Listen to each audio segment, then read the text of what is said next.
شہر جو تاریخی طور پر عظیم خراسان کا حصہ تھا، یہ قدیم زمانے میں اپنی ثقافتی، علمی اور تجارتی اہمیت کے لیے مشہور تھا۔ یہ شہر اپنے علماء، شاعراں اور فلسفیوں کے لیے جانا جاتا تھا۔ یہ کئی سو سال پرانی بات ہے۔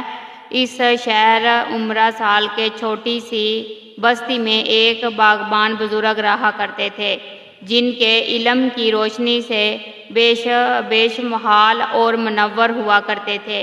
اس کے باوجود وہ اپنے حال کو اسی پر ظاہر نہیں کرتے تھے۔ ان شیخ صاحب کی ایک عجیب عادت تھی کہ وہ دولت مندوں سے ہزاروں کی رقمیں لیتے اور دل کھول کر وہ مسکینوں پر صرف کرتے۔ کوئی بھی ضرورت مند شیخ صاحب کے در سے خالی نہ جاتا، یہاں تک کہ جو ضرورت مند شیخ صاحب کے پاس آنے سے عاجز ہوتا، وہ خود اس کے پاس جا کر مدد کرتے۔ شیخ صاحب کو جب ان کا کوئی طالب علم تحفے تحائف دیتا تو وہ ان سے اپنے قرض کی ادائیگی کر دیتے۔ اسی طرح شیخ صاحب نے اہل عشق اور لوگ والوں کے لیے ٹھہرنے کے لیے ایک خانقاہ بھی بنا رکھی تھی، جس میں ہر طرح کی سہولت میسر، غرباء اور مساکین کا ایک جمع غفیر اب کی خانقاہ پر ہر وقت ہی موجود رہتا تھا، جہاں انہیں مفت کھانا دیا جاتا تھا۔ اس نے بزرگوں کے لیے اپنی ساری جوانی اسی کام میں گزار دی۔ ایک طرف وہ امیروں سے قرض لیتے تو دوسرے ہاتھ غریبوں میں بانٹ دیتے۔ زندگی کے شب و روز کسی تیز طوفان کی طرح گزرتے گئے، یہاں تک کہ شیخ صاحب شدید بیمار ہوتے اور بستر مرگ پر لاتے۔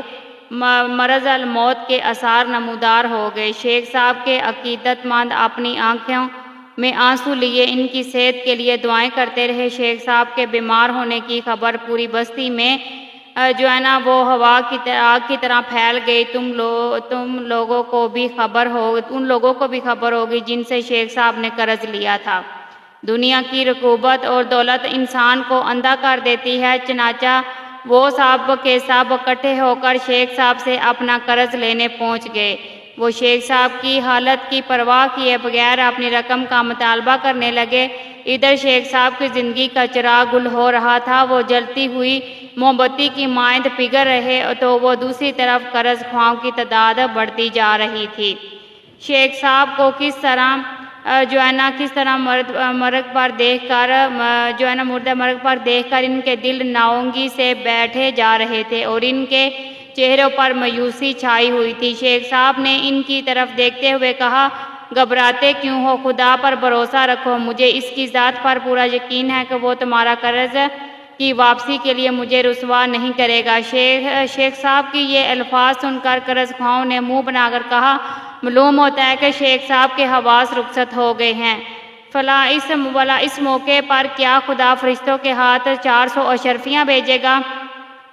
وہ یہ سب کے سب مایوس ہو چکے تھے کہ شیخ صاحب کے پاس تو پھوٹی کوڑی نہیں ہے، بھلا 400 اشرفیاں کہاں سے آئیں گی؟ شیخ صاحب نے یہ سن کر فرمایا، سدا افسوس ان دولت مندوں کے ذہنی اخلاص پر کہ انہیں خدا پر بالکل بھی بھروسہ نہیں ہے۔ ارے بدبختو، خدا ہر فعل پر قدرت رکھتا ہے۔ ابھی یہ باتیں چل ہی رہی تھی کہ باہر گلی میں ایک نوجوان حلوہ فروش نے آواز لگائی، گرم گرم حلوہ لے لو۔ شیخ صاحب نے یہ آواز سنی تو اپنے شاگرد کو حکم دیا، جاؤ اس حلوہ فروش لڑکے سے سارا حلوہ خرید کر ان قرض خواہوں میں تقسیم کر دو۔ یہ سب کے سب ہمارے مہمان ہیں اور ان کی ضیافت کرنا ہمارا فرض ہے۔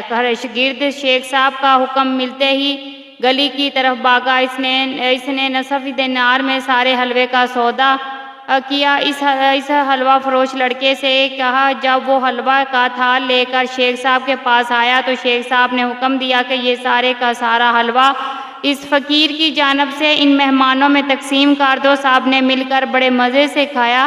جب تھال خالی ہوا تو حلوہ فروش لڑکے نے خالی تھال اٹھاتے ہوئے شیخ صاحب سے نصف دینار کا مطالبہ کیا۔ شیخ صاحب نے کہا کہ میں تمہیں نصف دینار کہاں سے دوں؟ میری تو ایک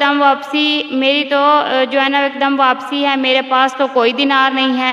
یہ کہہ کر شیخ صاحب نے کمبل میں منہ لے لیا۔ جب لڑکے نے دیکھا کہ اس کے اس نے سراسر نقصان کا سودا کر لیا ہے، تو اس نے مارے رنج اور غصے کے خالی تھال کو زمین پر دے مارا اور زور زور سے چلانے لگا۔ اپنی آنکھوں میں آنسو لیے وہ فریاد کرنے لگا، میرا مالک مجھے مار ڈالے گا اگر میں خالی ہاتھ واپس گیا تو وہ میری چمڑی ادھیڑ دے گا۔ حلوہ فروش کا رونا دھونا سن کر ارد گرد کے لوگ بھی اکٹھے ہو گئے اور دوسری طرف سواریوں نے بھی کہنا شروع کر دیا کہ بادشاہ صاحب آپ نے ہمارا مال تو اڑا دیا، اب جاتے جاتے اس غریب کو بھی لوٹ لیا۔ ان میں سے ایک کہنے لگا، آج کل خانقاہوں میں رہنے والے گندم نما چوک فروش درویش بالکل اسی طرح دھوکہ اور فریب کرتے ہیں۔ ہم نے تو آپ کو ساری زندگی نیک انسان جانا اور آپ سے عقیدہ وابستہ رکھا، مگر حقیقت میں تو آپ بڑے ہی سنگ دل نکلے۔ خدا کے لیے جاتے جاتے کم سے کم اس بچے پر تو ظلم نہ کرے۔ دوسری طرف حلوہ فروش نوجوان پتھر لے کر اپنے سینے پر مارنے لگا اور کہنے لگا، اے خدا مجھے اس مصیبت سے نجات دلا، میرا مالک تو میری جان ہی لے لے گا۔ تھوڑی ہی دیر گزری تھی کہ ایک شخص بڑا سا کول لے کر شیخ صاحب کو سلام کرنے کے لیے آگے بڑھا۔ لوگوں نے کہا، ارے بھائی آپ بھی اس طرح تھوڑی ہی دیر گزری تھی کہ آپ بھی اس طرف کھڑے ہو جاؤ، سب قرض خواہ اس طرف کھڑے ہیں۔ معلوم تو یوں ہوتا ہے کہ آپ نے بھی شیخ صاحب کو قرض دے رکھا ہے، مگر اس شخص نے لوگوں کی باتوں پر توجہ نہ دیتے ہوئے شیخ صاحب کی دست بوسی کی اور کہا، حضور آپ نے میرے کاروبار کے لیے دعا کی تھی تو اللہ نے خوب برکت دی، اس نے خوب آگے بڑھاتے ہوئے کہا، حضور اس غلام کی طرف سے یہ ادنا سا تحفہ قبول فرمائیے۔ شیخ صاحب نے اپنے شاگرد کو اشارہ کیا تو شاگرد نے کپڑا اٹھایا تو دیکھا کہ 400 دینار ایک طرف اور نصف دینار ایک طرف پڑا تھا۔ ناظرین مجلس نے جب شیخ صاحب کی کرامت دیکھی تو روتے ہوئے شیخ صاحب کے قدموں میں گر پڑے، اپنے کیے پر شرمندہ ہوئے کہ ہم نے اندھوں کی طرح لاٹھی چلا کر قندیلوں کو توڑا اور حضرت کی صحبت سے محروم ہو گئے۔ شیخ صاحب نے فرمایا، میں نے تم لوگوں کو دل سے معاف کیا، میں نے تمہیں اس وقت تک اس لیے روکے رکھا کہ میں نے اللہ کے حضور دعا کی تھی کہ اے مالک اس نازک موقع پر میری مدد فرما۔ اس بچے کا نصف درہم اگرچہ مالیت میں کم تھا، مگر اللہ کی سخاوت کا دریا نوجوان حلوہ فروش کے رونے تڑپنے اور اعتراف کے اسباب جوش میں آیا۔ نہ صرف اس کا نصف دینار مل گیا بلکہ اس کی گریہ ویزی نے میری لاج بھی رکھ لی اور میری بت پرستی اتر گیا۔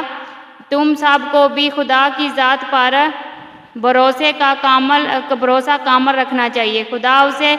خدا سے جو بھی مانگو سچے دل سے مانگو اور خدا کے حضور چشم گریہ سے کام، کسی بھی مقصد میں کامیابی کے لیے چشم گریہ سے کام لینا چاہیے، اس سے دریائے رحمت خداوندی جوش میں آتا ہے۔ تو ویور یہ تھی آج کی ہماری کہانی، آپ کو کیسی لگی کمنٹ سیکشن میں اپنی رائے کا اظہار ضرور کیجیے گا اور ہمارے چینل کو بھی سبسکرائب کیجیے گا۔ اگر آپ کا کوئی اس وہ کہانی کے حوالے سے وہ آپ کی کیسی رائے یہ کمنٹ سیکشن میں ضرور بتائیے گا۔